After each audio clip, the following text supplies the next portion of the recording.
రక్షణ సేన అధ్యక్షురాలు కవితపై ఎమ్మెల్యే నాయన్ రాజేందర్ రెడ్డి విమర్శలు చేశారు. హనుమకొండ అభివృద్ధి విషయంలో ఆమె చేస్తున్న హడావుడి ఏమిటని ప్రశ్నించారు. 5,300 కోట్ల రూపాయలతో అభివృద్ధి చేస్తుంటే ఇప్పుడు వచ్చి ఏదో చెబితే సరిపోతుందా అని ఆయన నిలదీశారు. ఈమె బతుకమ్మ నేర్పుకుంటా ఇవి నేర్పుకుంటా అవి నేర్పుకుంటా ఈమె ఇంత పెద్ద సిటీలో లేదా ఇద్దరు మంత్రులు ఉన్నారు. మళ్ళా అప్పుడు ఇద్దరు మంత్రులనే చెప్పింది వాళ్ళు అయ్యొచ్చి ఇప్పుడు ఇద్దరు మంత్రులనే చెప్తాను. మళ్ళా సిగ్గు స్వరం ఉండాలి మాట్లాడటానికి. నేను మహిళ అయిపోయినా కాబట్టి నేను ఎక్కువ గౌరవిస్తా కాబట్టి నేను అసలు మీ కుటుంబానికి సిగ్గు స్వరం ఉన్నదా?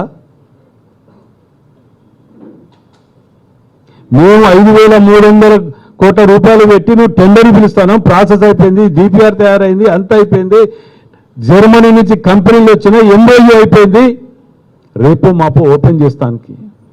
ఏం చిన్న సమస్య అదేమన్నా 5,300 కోట్లు అంటే అది మేము తీసుకొచ్చి చేస్తే నువ్వు వచ్చి ఏదో 2 మాటలు మాట్లాడి హెచ్చిల వేషాలు వేసుకొని పోయి అవతల పడి నేను వచ్చిపోయినా కాబట్టి అది పట్టుకొచ్చి లేకపోతే రాకపో అని చెప్తుంది రేపు మళ్ళా. ఇదా మీ యొక్క కుటుంబం ఇది.